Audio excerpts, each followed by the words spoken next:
Hi everybody, it's Lene. Thanks so much for stopping by my channel. As the title says, this is Christmas in July. I'm doing a series so you guys can get a head start on all of your Christmas crafts. And today we are making a file folder folio, perfect for Christmas, filled with all kinds of little goodies. And I'm going to be using these file folders that I got at the Dollar Tree, well, the $1.25 tree. And yeah, you get 12 of them for $1.25. So that is a bargain as far as I'm concerned. And we're going to be using one file folder. And it doesn't matter if the little notch is at the top, the middle, or the bottom, because we're going to cut them off. And I'm also going to be using Christmas Memories paper pack 12 by 12 from Hot Off the Press. And you get two of these signatures, and I'm going to be using one, but here's the other one. Gorgeous, gorgeous papers. Also fun with the polka dots. The key to this is it has lots of borders. Lots of borders, and we're going to be using those here, and even this one right here. And it has a page of cutouts. We're going to be using those as well. All right, so don't forget, stick around to the end of my video because I love to give away my projects. And if you like, comment, and subscribe, you could win. But you got to watch to the very end. Okay. And make sure you claim your prize, you guys. You got to watch next week's video because I go all week waiting for somebody to claim it. And it's so sad. Nobody wants my beautiful prizes. All right. So this is kind of what we're going to be doing. Well, this is exactly what we're going to be doing. So we have the file folder, okay, and we're going to be doing some cutting and some folding, but really minimal cutting and folding. And it's going to kind of end up like this. You get me? Where you're going to have this folded and it's a pocket. And then we're going to put a pocket here as well. This just folds up and you have a really pretty flap. And we're going to be doing a little button closure for that. What's really cool about this is you can cut it down to any size. Okay, so the file folder is almost 12 inches long. It's like 11.5 inches long. So if this is just too wide for you, cut it down to whatever size you want, and this still works. All right, I just wanted to do the full folder so we can get maximum goodies inside of it. All right, so let's start off by showing you the first part, which is trimming this folder down. So you're just going to leave it closed just like this. Fold is here. I'm going to put it on my paper trimmer, and it's 7.5 inches. All right, 7.5 inches from the fold, and we're just going to cut away the top part. I'm not going to use those, so you can get rid of those, unless you want to like recycle the tab for something, but we're not going to do that today. All right. So the next thing is we're going to score it, which I've already done here. We're going to score it 2 3/4 of an inch from each side. All right, let me write that down. So this line right here, which we're going to cover up, 2 3/4 of an inch. Wow, that's interesting. From each side.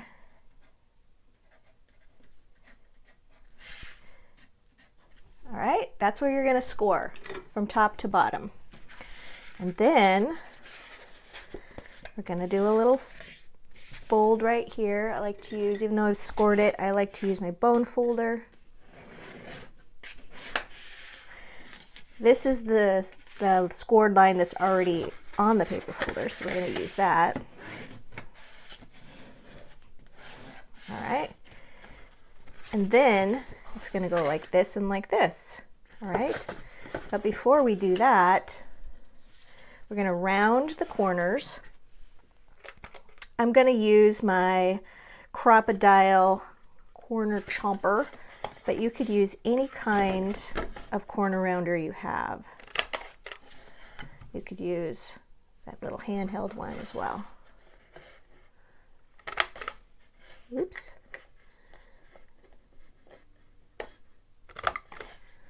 There we go. So that's all the rounding for the base that we're going to need. The next thing we're going to do is ink the edges, and then we're going to cut down some paper to fit this area. So where did I put my paper? Here we go. One of the great things about using all these borders, I'm going to take this out and show you.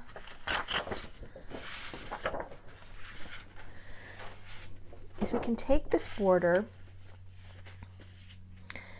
and we can decide where we want to put it. We could even cut off some of this edge so that the floral part, the greenery, moves down a little bit. And then we can just take our pencil and we want to leave a little bit of a border, so I would just mark it right here. Okay, and then I would just cut right across. And then you're going to want to trim it just a little bit on this side so that it fits right there. And then you're going to want to corner around here and corner around here, and then it's going to fit so nicely. And that's what I'm doing throughout this whole thing. And so I'm not going to have you watch me cut paper, because I think cutting paper when I'm filming is very tedious. So I like to go ahead and do that. And so is inking, actually. So we're just going to show a little bit of the inking here. But I like to ink my flap here and then go ahead and ink the fold lines as well. All right. So when we come back, I'm going to have my paper done and my inking done, and then we'll move on to the next step. All right, I've got the front part covered with my paper with borders. So that's how it will look for sort of a presentation. We're going to put a nice little closure here.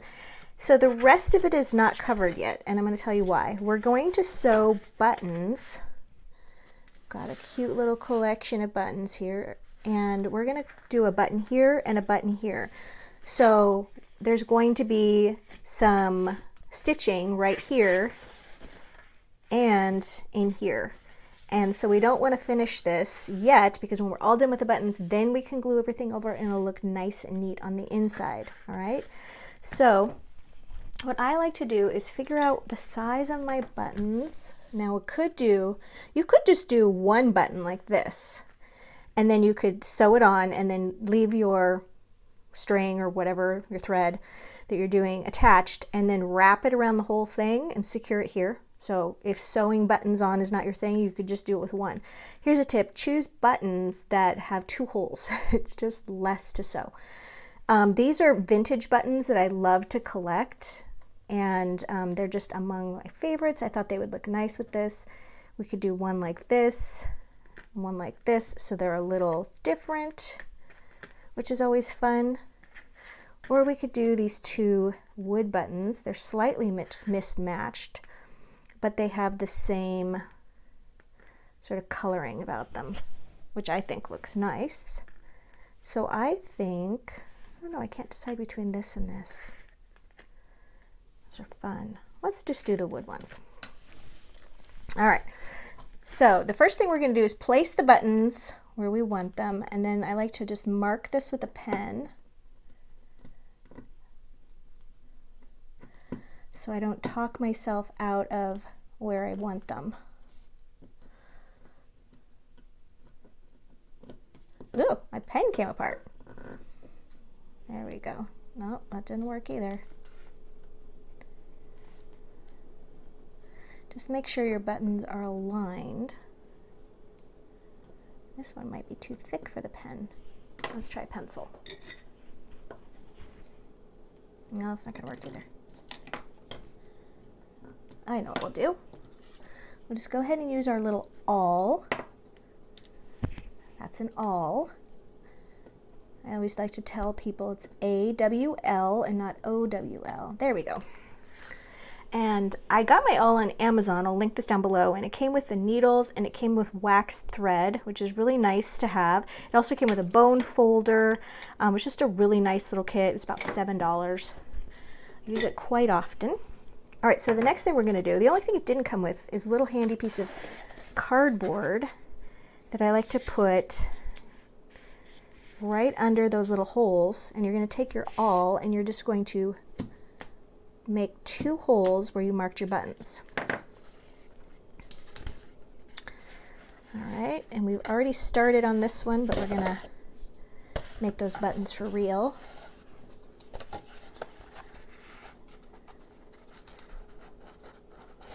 Oh, come on. Sliding everywhere today. And then we're just going to punch those again for real so that they will work. There we go.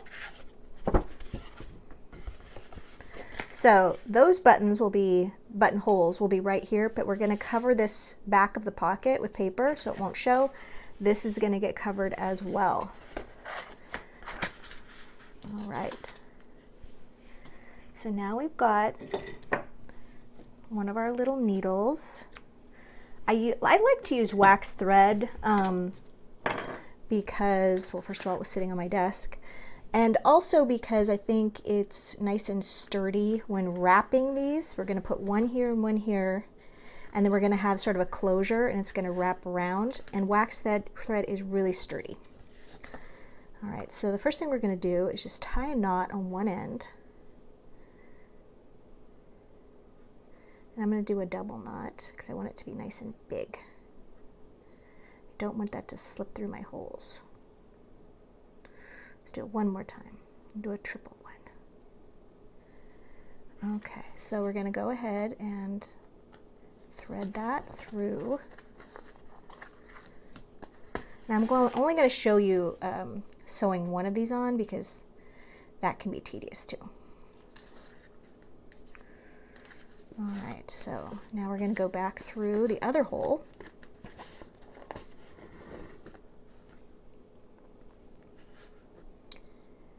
And then through that little hole again. And don't worry about that knot that we have on there. That's going to get covered with some glue and some paper, so it won't show at all.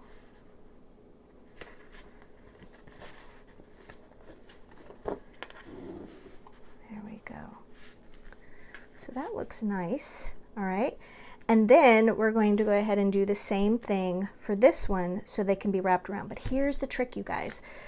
One of the lengths here you don't want to cut off, all right? So we want to go back to the top, and we're going to leave one of these kind of coming out the side. Ooh, I just went through my paper. All right, one of these coming through the side like this. And that is going to be our little closure that we can then do this with.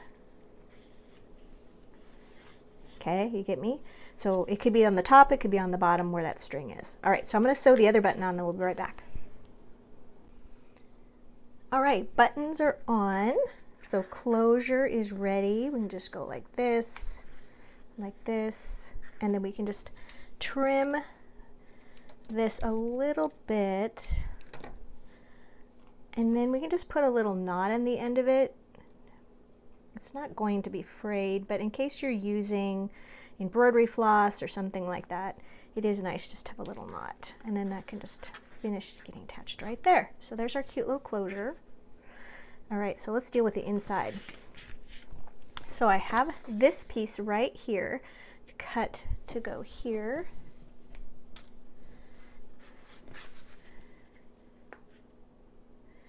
And I am using the glue I like to use liquid glue, and it's Cosmic Shimmer glue. There we go. Super awkward. And I just like to use liquid glue because when I'm putting it down, I literally have some wiggle room. I can move it just like that until I like where it goes. It also doesn't get brittle and come off in the end. All right, so let's deal with the bottom flap right here. So this one, I have this cute little piece to go right here. And then we have an inner piece that will go here to cover up that knot from our sewing. There we go. And then before we do that, I think it would be fun to put a little bit of a notch right here. So I have my little circle punch. This is a 3/4 circle punch. First of all, I'm going to mark the center of this, just the visual center. It's right there. I like to turn them upside down, so I'm looking through the bottom of the punch like a little window, and then I can see where the halfway point is. Whoa, there we go. And now I have my cute little notch. And then I just have sort of a little scrap of this piece. I didn't have enough to go all the way down, so I'm just going to place it right here because this is going to get glued down.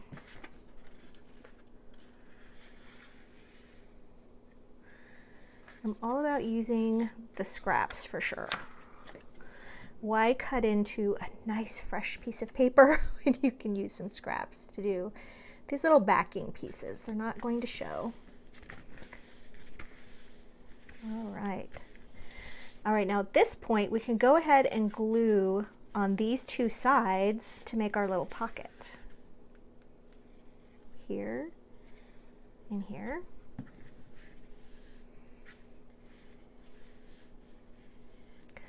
All right, now we're going to make another pocket right here. So I have this little piece, and then this little piece is going to go behind it, just like that. And then once again, we're going to go ahead and do the little notch. But if you have a piece of paper like this, you can just sort of put a little bit of a crease right there. And try not to throw your punch.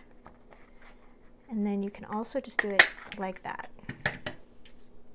I forgot to do this on the other one, but let's just add a little ink there. All right, so first we're going to glue down the back piece on this one.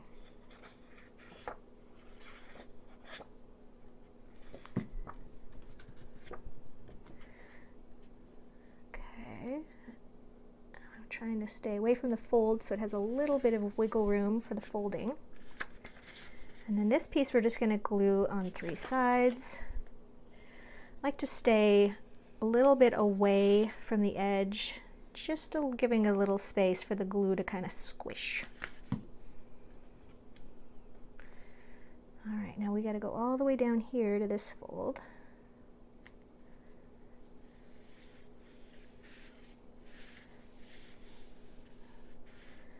All right, so that's what the inside is going to look like. We have a pocket here, we have a pocket here.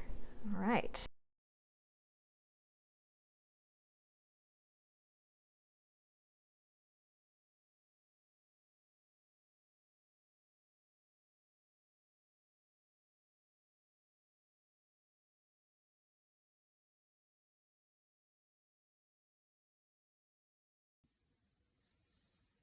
So let's take a look at the back here while we let our glue dry. And I've got these last pieces right here to glue on this back panel. And then I've got a little bit of foliage right there, so I'm going to take this little scrap and put it right there.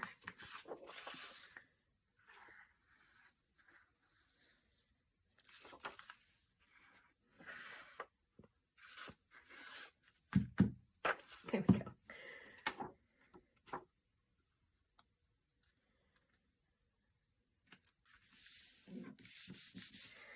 Okay, we're going to use the scrap up, and then I'm going to show you some of the little goodies that I have to put on the inside of our folio. And we'll take a flip through. All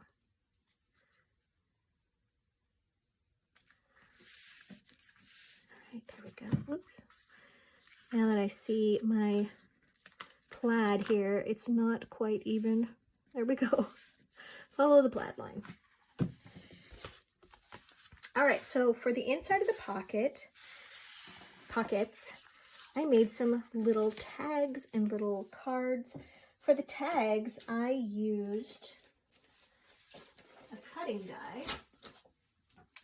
That's from the Tag in a Bag die cutting set from Hot Off the Press. I used to use the tag part, and I did cut them down a little bit. Took about an inch and a quarter off of each one so that they would fit. So do make sure that your tags are going to fit into your pockets before you get them all decorated, okay? You want to leave a little wiggle room there. So let's take a look at this one. Let's take a look at this one first. So this one has a little bit of a height issue because I've got that cute little ribbon on it, but it does just fold down. And so yeah, I covered it with some scrap paper, one of the little cutouts, added a little ribbon to it, and it can go right there. And then this, of course, can just get tucked down. It's not going to be in the way. And then I just did a little fold over little card right here. So for this one, had a scrap piece of paper left, just folded over some green cardstock, tore one edge of it so that you could see that cute little strip of dotted paper on the side, and then just glued a little cutout in there, added a little ribbon. And we're going to tuck that, I think, right in the center there. And then for this one, this was particularly nice using the cutting die because you can just overlap the a sheet of folded cardstock, overlap the fold with a cutting die, and you can turn it into a little card. You can accomplish the same thing by just folding a piece of cardstock and then clipping off the edges. It was nice to have the cutting die to do this many because I could do multiple layers at the same time. Put a little pocket on the inside. You have a cute little gift giving idea that's going to fit right there. For our bottom pocket, I made an oversized tag that is a card as well. And then on the inside, you could use this for journaling. You could use these for pockets. You could just add some Christmas photos from Christmas past, some vintage photos, heritage photos from your family to share, or just a really nice gift to have as well. So you could add those and just place that right in there. So when we're all done, this is going to just get tucked right there. Fold this over, wrapped this around, and there you go. You're all set for a really precious gift for giving. And as you can see, you guys, this took a few sheets of paper. Look for papers with borders on them. That's really important. It's a time saver for sure. You're not having to add a lot more things. And one file folder from the Dollar Tree. So thanks so much for joining me today, you guys. Don't forget to like, comment, and subscribe so you can have a chance to win this. Don't forget to watch next week's video. And that way you can see who the winner is so you can email me and claim your prize. That's so important. People don't get to that step and then it makes me sad. Thanks so much for joining me today, you guys, and Merry Christmas in July.